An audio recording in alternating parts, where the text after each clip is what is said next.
Imagine paying for your life insurance policy for years, believing that your family is protected, only for them to discover that the claim cannot be paid.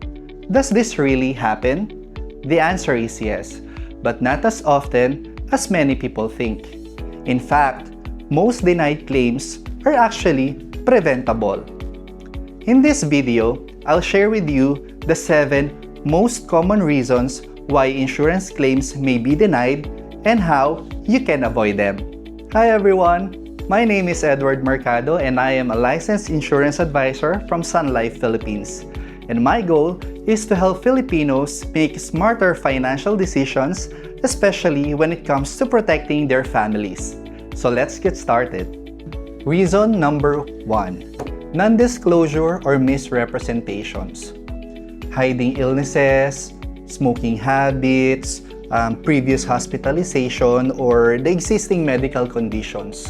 So those are just some of the informations na nile-left out minsan ng mga nag-a-apply for life insurance.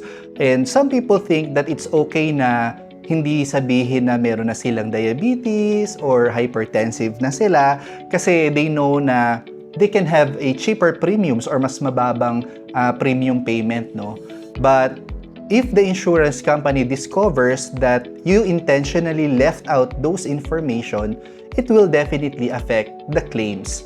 So, to avoid that, kailangan maging honest tayo sa mga advisors natin and sabihin natin sa kanila yung lahat ng information, especially when it comes to our medical condition or health conditions. Reason number 2, lapsed policies. Life insurance only works when the policy is in force. Just like electricity and water, if we stop paying, mapuputol din yung supply natin. So to avoid na malapse yung mga policies, pwede tayo makipag-coordinate sa mga advisors natin kung nahihirapan magbayad to discuss kung ano yung mga possible na options. Also, pwede rin tayong mag-enroll for auto-debit, auto-charging, and also mag-set din tayo ng reminders for our premium due payment. Reason number 3, contestability period. During the first 2 years, most insurance companies carefully review if there would be a claim. This is for possible fraud or misrepresentation on the application. But to clarify, hindi naman lahat ng claims na pasok during the contestable period ay made-deny automatically. In most cases, nire-review lang ito ng insurance company para malaman natin na legitimate talaga yung claims. So, to avoid na mangyari yung pagka-deny ng claim during the contestability period, kailangan maging honest talaga tayo sa application natin from the beginning. Reason number 4, the claim is not covered by the policy. So, most people assume na insurance covers everything. It is important that we know na bawat policy, iba-iba yung kanyang coverage. Merong mga plan na nakafocus lang sa life insurance and meron namang mga plans na pwedeng dagdagan ng coverage. Ang tawag natin doon ay riders. For example, lalagyan natin siya ng additional coverage for critical illness, accident, or hospitalization. So, yun din yung reason kung bakit naiiba-iba yung rates ng mga plans natin. So, it is very essential na alam natin kung ano yung mga coverage ng plans natin. So, para maiwasan natin na magkaroon ng denial sa claim, so, lagi tayong makipag-coordinate dun sa mga advisor natin. As much as possible, mag-policy review tayo once in a while para at least nare-refresh yung ating knowledge about our plan. Kasi minsan, 'di ba, nagkakaroon lang tayo ng question pag nag-a-arise na yung situation. So, para ma-avoid natin yung mga denial ng claims, so dapat lagi tayong updated on our policies. Reason number 5. This happens more often than people realize, no? Kasi minsan, even your beneficiaries na nakalagay doon sa mga policies ninyo, they didn't even know that your policies existed. May mga pagkakataon na mayroong nag-i-inquire sa akin na nakakita daw sila ng yellow folder doon sa deceased parent nila, only to find out na hindi na pala enforce or hindi pala sila yung beneficiary. So, minsan nagkakaroon pa ng family dispute. Also, pwede ring reason dyan na hindi na available yung mga beneficiaries or let's say nauna silang nawala doon sa policy holder or doon sa insured, no? So, importante para maiwasan natin na magkaroon ng problema with the beneficiaries, dapat lagi din nating nire-review or once na ma-approve yung policy, madalas meron naman tayong kopya niya na printed o kaya naman meron tayong soft copy or portal, no, na pwede nating i-check. Minsan din kasi baka mali din yung information na naka-record doon. Sometimes nagkakaroon ng deviation doon sa spelling ng pangalan, sa birth date ng beneficiaries ninyo.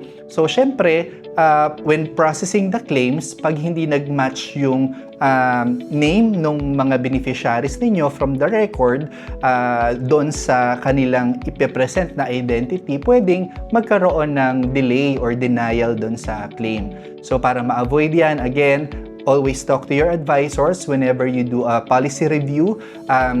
Every time na may magbabago sa milestones ninyo, i-update nyo din yung inyong beneficiaries. For example, dati nung kumuha kayo ng policy, single pa kayo, tapos nag-asawa na kayo, tapos gusto mo nang gawing beneficiary yung asawa mo, pwede mo siyang idagdag. Or eventually, pag nagkaroon kayo ng mga anak, pwede nyo din silang idagdag as beneficiaries. Reason number 6 is fraud. So, may mga pagkakataon na baka nagkakaroon ng fraudulent claims, no? Ibig sabihin nito, baka fake yung death certificate na pinresent dun sa ating claims department, and also minsan nagkakaroon din ng intentional deception. Yun nga, yung pinakita na death certificate ay mali or fake yung mga documents na instead of natural death yung cause, nilagay doon, nag-submit sila ng report na accident pala, yung mga ganon. So, yun din yung mga reasons kung bakit nagkakaroon ng delay sa pagpaprocess ng claims. So, again, to avoid that, we have to be very honest doon sa ating mga documents na ipepresent. So, kung ano lang po yung mga authorized, certified na mga copies, yun lang po yung ipepresent natin doon sa ating mga insurance companies.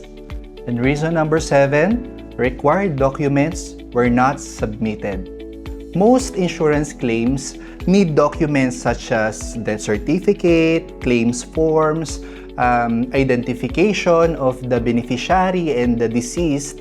So those are just some of the documents that the insurance claims are needed, no, para mas mabilis ma-process yung claims. Minsan kasi dahil hindi na po provide yung mga requirements na kailangan, nagkakaroon tuloy ng delay na claims, no? So kung instead na mag-assume tayo kung ano yung mga documents na isasubmit natin, it's also better to coordinate with your advisor para maiwasan natin yung delay pagdating sa claims.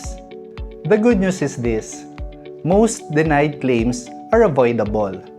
The goal of getting an insurance is to protect our loved ones and people that we care about. Taking a few simple steps, makakatulong siya para maging smooth yung ating claims when it's needed.